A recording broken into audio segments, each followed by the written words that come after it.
Dr. Nab's Talk Psychic Show. Here's Dr. Nabs.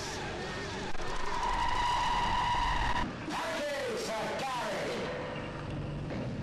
Yes, I'm Dr. Nabs, and welcome to my show.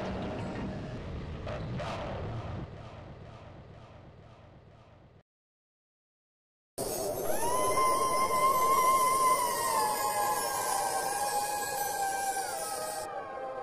finally actually came out and accused us of murder. And because they thought that the UFO account was just a cover story for a murder. That for some reason there had been some foul play somehow, and that we had murdered him and hidden his body out there somewhere. And so we volunteered to take lie detector tests. I mean, it was right off the second we were accused. I mean, I told, we'll do that. And we all did. And the test took all day long down at the county seat in Holbrook, Arizona. And we all passed. And they didn't know what to think of that. And then it was like another day and a half, I think it was, and Travis was returned. And then, of course, everybody knew that we were telling the truth about that part of the lie detector test, but then they began to wonder if the whole thing was a hoax for some reason, and those accusations kept being rolled around, one accusation after another. How true to your story was this particular film version? Okay, well, as Hollywood is, the way they take a true life story and dramatize it, I think most people have learned and know better than to expect a documentary out of that sort of a situation. But I think in this particular case that they did very well, compared to most of the way these things are treated by Hollywood. I mean, you gave one example that the colleagues all went back, which was shown differently on the film, for example. Yeah, there are a number of departures from the way it really was. But I think, basically, as long as they stayed with it was to make it clear that Mike was the one that was insistent. Because a lot of the other guys were saying, no, we're not going back. As a matter of fact, they did get out of the truck and said, we're going to stay here. Or he told them to get out of the truck and stay here because his truck's going back. And they finally said, well, we're not staying here, we'll go with you. But it was just to emphasize the fact that Mike was, sort of being more heroic than, it's to counterbalance the fact that he did leave. And, it's not exactly the way it happened, but, for the purpose of the story, I can understand why. But are there any sort of other major points that are worth making that the film departs from your account? Other major points? I would say that, most of the things that we did there were in an effort to simplify and clarify and sort of condense things. Like in the film, there are 6 of us in the crew, and in reality, there were 7. I had 2 brothers, Don and Dwayne, that were condensed into one named Dan. And there were a number of lawmen that were sort of composite characters. Mike actually had 4 children, and they cut that down to 2. So, it just makes it easier to keep track of things, and they kind of condense a little bit of time.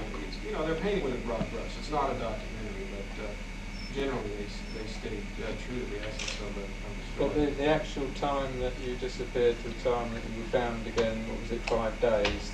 Yes, it was 5 days, 6 hours, and some odd. I suppose you know this, that's a book by somebody called Philip Klass. And although you say that the lie detector test was positive, but according to Philip Klass, some of the lie detector tests, there were several, were not positive.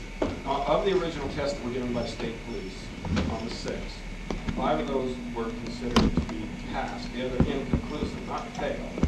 And I recently got a copy of the original police report from the file there, and they said that the 6th man was telling the truth too. They didn't announce that.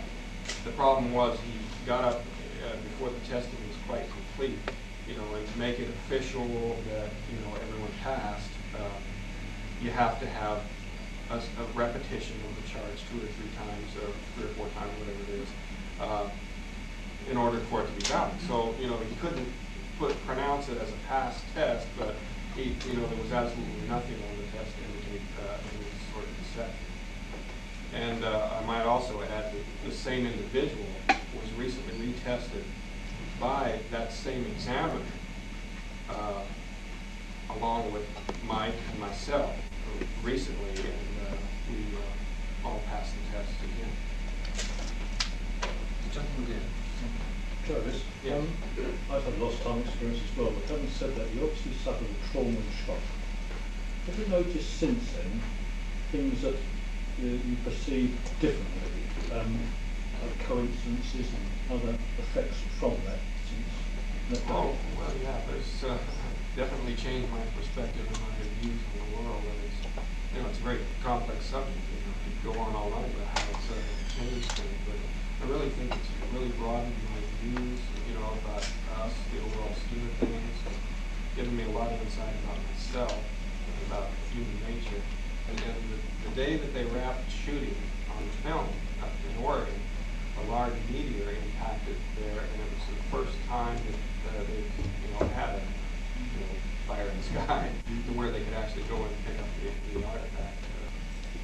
Do you remember anything that happened to you in the 5 days, 6 hours that you missed? I haven't seen it.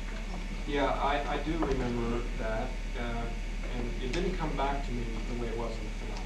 And the way it was in the film, I didn't really remember anything until hypnosis. But actually, when I found myself on the roadway outside of town there, I remembered everything at that point, and or most everything that later came out under hypnosis.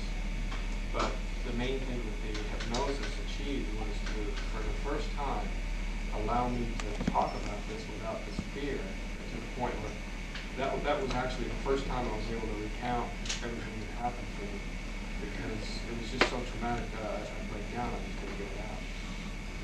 I did see a lot of instruments laying on a table there, and I can't identify it as being anything familiar that I've seen. Perhaps hypnosis, hearing cases of other abductees where when they delved back into regression and so forth, they found that they've been visited throughout their lives as children, and that some of these experiences happened to them before, but they had no memory of it until they delved into it. Has this happened to you? Do you believe that you're around? I haven't gone that deep with the hypnosis. I've been really doing that. You know, it's something that I'm really kind of scared of. My way of coping with this whole thing is really not perhaps been the best way. I just wanted to kind of shut it out and put it into the past and just get on with my life. And I woke up on the roadway and I looked up and kind of see this shoot up into the sky. Well, that's where they took the greatest artistic license, ironically. But there were some reasons that were strictly in terms of making an effective movie. You know, there were beer commercials in the States that were coming out based on the descriptions that I made back then. They wanted to sort of distance themselves from that, so they modified the alien a little bit and changed some things. But other things that they did there were to try to express things that you can't really show visually. You know, the film is a very visual medium, and they're trying to show things that were going on inside me, things that I was feeling and thinking that you wouldn't understand if you just saw what was happening. For instance, I regained consciousness in a very small space. It was dimly lit. I was in a great deal of pain. I felt trapped, and I was having a great deal of trouble breathing. The atmosphere seemed hot and humid and stale. I couldn't catch my breath. So there's this scene where the actor is underneath a membrane that's holding you down. You can't move, you're struggling to breathe. This didn't actually happen, but it calls forth in the audience the same intense feelings of claustrophobia and suffocation that I was going through. And so, you know, I can understand the reason for some of those things.